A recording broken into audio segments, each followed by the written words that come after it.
If you have been on a Royal Caribbean ship recently, chances are good you have been here to Perfect Day CocoCay. It is a beautiful island with tons to do, but you know what? I'm staying on the ship more and more and not going to Perfect Day CocoCay, and I'm seeing more of you doing the same thing. Hey everybody, it's Brandon, the Weekend Cruiser, where I go on a weekend cruise just about every weekend. And look, I know my life is a little bit different. I go to the Bahamas, Perfect Day CocoCay a lot. If you go on a weekend cruise with Royal or Celebrity Cruise Lines these days, you are going to CocoCay, Bahamas. And I just looked at my spreadsheet. You know, I love my color-coded spreadsheet. I have now been there 98 different times. So to me, Perfect Day CocoCay is almost turning into be the new Nassau. What I mean by this is that if you go on a cruise, you go to Nassau. That's just, it's come with the territory for decades now. If you go on a Royal Caribbean cruise, you're also going to Perfect Day at CocoCay, Royal Caribbean's private island. And so many of you are going to start having numbers like me, where you've been to not only Nassau a huge amount of times, but also you're going to be going to CocoCay a lot. And once you've been there so many times, you start going, yeah, I get it. I know what there's to do there. I'm looking for something different. And I wanted to give you the reasons why I'm staying on the ship and why you might consider it as well. The first one is one of the most easy answers. There are less people. So as CocoCay has grown, they've added the pier and they've now got some mega ships coming in here. Yesterday, we had 2 Oasis class ships. We had the Wonder of the Seas as well as the Allure of the Seas that I am on board with Royal Caribbean, both docked at Perfect Day CocoCay for about 14,000 guests that were on the island. Luckily, they have expanded the island. It is bigger now than it has ever been, and it can accommodate that many people, but it still changes the atmosphere when you've got that many people out there. You are not going to find that when you stay on the ship. Most people are going to get off the ship. 99% of the people are going to get off the ship, and that gives me some opportunities to really enjoy myself and enjoy the ship. So the biggest thing that I like about staying on the ship is, you know what? There's less kids. So even though CocoCay is big and you can go everywhere, Royal Caribbean has done a really good job of marketing to families. So you've got grandparents, you've got mom and dad, you've got kids that are coming, and they are coming by the drove these days. And luckily, most kids want to be out on the island. They want to be at the water park. They want to be in the water, what have you. And you can enjoy some real peace and quiet while you stay on the ship and have more adult time, if you will.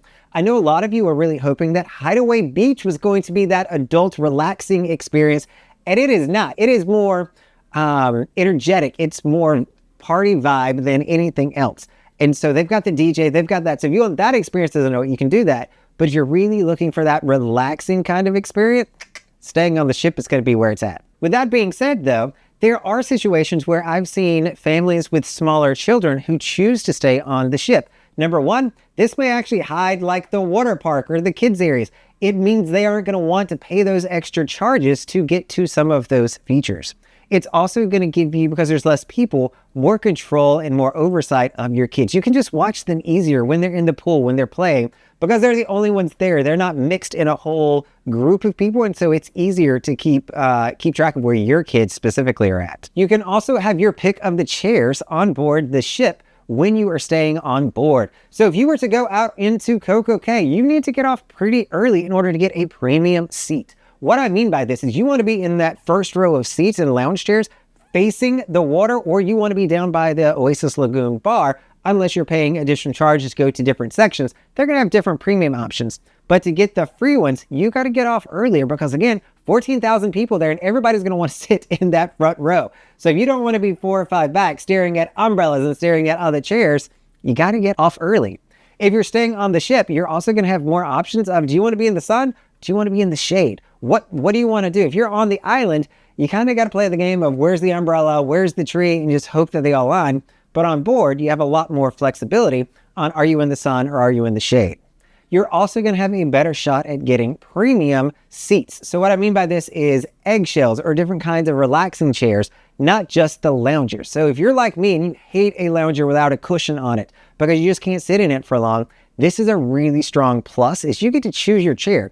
And you can get the eggshells, which is where I've been hanging out. They've got them in the suite lounge. Go back there, absolutely an amazing time. Squirrel away, and I get to enjoy my book. You're also going to be able to choose what pool you get to hang out at. So they will have the pools open, and there's going to be maybe 3 or 4 people in there with you. It's not going to be many at all, but you're going to have your choice of which pool is going to work best for you.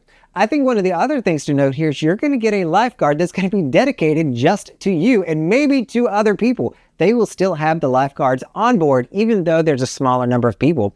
And so if you're worried about safety once again, maybe you're in one of those situations where you're keeping kids on board so they have more oversight, this is another good way to ensure that. But my favorite one is you get the hot tubs all to yourself. So I'm not a huge pool person. I don't necessarily jump in the pools. I've probably been in the pools on cruise ships maybe 15 times at 150 cruises. It's not much. But the hot tubs, on the other hand, I actually really enjoy. I tend not to go in the hot tubs because they are mobbed with people sometimes. And I don't want to be in that kind of environment. However, if you choose to stay on the ship when you're in Perfect Day CocoCay, the hot tubs are empty. You may have 1-2 other people in there that are going to be enjoying with you, but for the most part, it's peace and quiet. It's easy. You can sit there. One of the other benefits that I think of here is they clean the hot tubs overnight. So when you get in there, it's a fresh set of water, or they've just put the chemicals in it. So you don't have to worry about everybody staying in there for hours at the time, and you can enjoy it. You're also going to find that there are no lines at the bar. And interestingly enough, they actually have bar service. So there's still people walking around on the ship saying, "Can I get you a drink? Can I get you something? Can I help you?" They're still walking around and doing that. And if there's only 10 people out there, guess what? You're going to get really good service. So if that's something else that you want to take into account, you're not waiting for any of the drinks. You're walking straight up to the bar and getting it if you want to do that, or you're going to have the drink staff coming around and waiting you. That is really tough to come by on the island now, because even though they've got tons of bartenders, there's still a bit of a line to wait. And it's rare that you see people walking around serving drinks or bringing drinks anymore. Number one, they probably have to walk a long ways to get to the bar. And there's just so many people begging for their attention, it makes it tough. And let's talk about lunch on board when you're at Perfect Day CocoCay. Most people stay on the island to eat. And I will say that the food on the island is probably a lower quality than what you're going to get on the ship. I'm not saying that it's bad, but if you stay on the ship and go to Windjammer, number one, again, you're going to be one of the few people there. There's not going to be any crazy line that you probably experienced for breakfast in lunch when you're at Perfect Day CocoCay. You're going to walk right in, go straight to the food that you want, grab a table, sit and eat. Absolutely no problems. And you're going to have a quiet, peaceful experience at the buffet for lunch. This does not happen when you're at sea, or even when you're over at the island. They've got some very large venues that are going to serve you, but you're going to have a little bit of a line. Somebody was just telling me yesterday they actually ran out of food for 15 minutes. I guess we all showed up at the same time. We ate them out of house and home, and they had to close down the buffet for 15 minutes because they just didn't have any food left. So that still happens. Finding seats on land can also be difficult. And there are seagulls. Do not leave your food unattended. This you don't see happen on the ship as much, but if you're on CocoCay, make sure you don't leave your food with people not around it, because the seagulls will attack it in a heartbeat. Another one that a lot of people don't think of is you're going to have the sports deck to yourself. So if you're somebody who wants to play basketball, pickleball is getting more popular on the cruise ships these days. Or maybe you want to do the flow rider. These are all things that you can go and play because they're going to be open. There's just not going to be many people there. So when it comes to basketball or doing pickleball or playing soccer out there, you might have to bring your own team. You might have to recruit some people to play with you, or just be very comfortable playing or enjoying that sport by yourself. The biggest win here is check the flow rider schedule. So if you stay on the ship, sometimes it will be open when the ship is in Perfect Day CocoCay and the line is very short. But if you're somebody who enjoys the flow rider, this can give you a lot of back-to-back wins on the flow rider so that you can improve your skills. And this is really probably one of the main reasons why most people stay on the ship is mobility issues. If you go off this ship, especially if you're already on an Oasis class ship, they're large to start with, right? If you go off an Oasis class ship and you get into the port, you still got a long ways to walk to get into CocoCay.